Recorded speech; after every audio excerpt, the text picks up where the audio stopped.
ಅರಣ್ಯ ಇಲಾಖೆಯ ಆನೆ ಶಿಬಿರಗಳಲ್ಲಿ ಸೇವೆಯನ್ನು ಸಲ್ಲಿಸುತ್ತಿರುವ ಆನೆ ಮಾವುತರ ಕಾಯಮಾತಿಗೆ ಅಗತ್ಯ ಕ್ರಮ. ಹೊನ್ನಾವರದಲ್ಲಿ ಜಿಲ್ಲಾ ಉಸ್ತುವಾರಿ ಸಚಿವರಾದ ಮಂಕಾಳು ಎಸ್ ವೈದ್ಯ ಹೇಳಿಕೆ. ಅರಣ್ಯ ಇಲಾಖೆಯ ಆನೆ ಶಿಬಿರಗಳಲ್ಲಿ ಸೇವೆಯನ್ನು ಸಲ್ಲಿಸುತ್ತಿರುವ ಆನೆ ಮಾವುತರ ಕಾಯಮಾತಿಗೆ ಅಗತ್ಯ ಕ್ರಮವನ್ನು ಕೈಗೊಳ್ಳಲಾಗುವುದು ಎಂದು ಜಿಲ್ಲಾ ಉಸ್ತುವಾರಿ ಸಚಿವರಾದ ಮಂಕಾಳು ಎಸ್ ವೈದ್ಯ ಅವರು ಹೇಳಿದರು. ಅವರು ಇಂದು ಶನಿವಾರ ಮಧ್ಯಾಹ್ನ 2 ಗಂಟೆ ಸುಮಾರಿಗೆ ಹೊನ್ನಾವರದಲ್ಲಿ ಮಾಧ್ಯಮದವರ ಪ್ರಶ್ನೆಗೆ ಉತ್ತರಿಸಿ ಮಾತನಾಡಿದರು.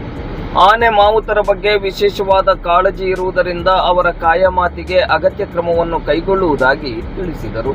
ಸರ್ಕಾರಿ ಇಲಾಖೆ ಅರಣ್ಯ ಇಲಾಖೆ ಅಡಿಯಲ್ಲಿರುವಂತಹ ಆನೆ ಶಿಬಿರಗಳಲ್ಲಿ ಏನು ಆನೆ ಮಾವುತರಾಗಿ ಸೇವೆಯನ್ನು ಸಲ್ಲಿಸ್ತಾ ಇದ್ದಾರೆ, ಅವರ ಭದ್ರತೆ ಮತ್ತು ಅವರ ಕುಟುಂಬದ ಭದ್ರತೆ ಹಿತದೃಷ್ಟಿಯಿಂದ ಅವರನ್ನು ಕೆಲಸದಲ್ಲಿ ಅವರಿಗೆ ಕಾಯಮಾತಿ ಮಾಡುವ ನಿಟ್ಟಿನಲ್ಲಿ ಏನಾದರೂ ಈ ಬಾರಿ ರಾಜ್ಯ ಸರ್ಕಾರ ಅಗತ್ಯ ಕ್ರಮ ಕೈಗೊಳ್ಳಬಹುದಾದ ಸಾಧ್ಯತೆ ಇದೆಯಾ?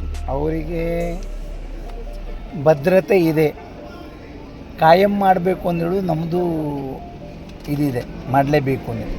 ಯಾಕೆಂದರೆ ಅವರು ಏನು ಆನೆ ಜೊತೆ ಅದು ಏನು ಕೆಲಸ ಮಾಡ್ತಾಯಿದ್ದಾರೆ, ಭಾಳ ಒಳ್ಳೆಯ ಕೆಲಸ ಅದು ಆಗಲೇಬೇಕು ಅಂದೇಳಿ ಚರ್ಚೆನೂ ಆಗಿದೆ, ಆಗ್ತದೆ ಅನ್ನುವಂಥ ಅಭಿಪ್ರಾಯ ಇದೆ.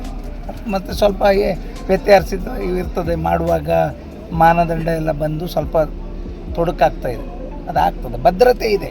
ಆಯ್ಕೆ ಮಾಡುವಂಥ ನೇಮಕಾತಿ ಮಾಡುವಂಥ ಸಂದರ್ಭದಲ್ಲಿ ಅವರ ಸೇವೆಯನ್ನೇ ಮೊದಲ ಆದ್ಯತೆಯನ್ನು ಆಗಿಸಬೇಕು ಎನ್ನುವಂಥ ನಮ್ಮದು ಕೂಡ ಮನವಿ ಸರ್. ಹೌದು ಸರ್, ಲಾಸ್ಟ್ ಟೈಮ್ ಕೂಡ ನಮ್ಮದು ಅಂದರೆ ಎಲ್ಲರಿಗೂ ತಗೊಂಡ್ರೆ ಮತ್ತೆ ಹೊಸಬರಿಗೆ ತಗೊಳ್ಲಿಕ್ಕೆ ಸಾಧ್ಯ ಆಗಲಿಕ್ಕಿಲ್ಲ ಅನ್ನುವಂಥದ್ದು. ಏನು ಮಾಡ್ಲಿಕ್ಕೆ ಸಾಧ್ಯ ಇದೆ ಮಾಡ್ತೀವಿ.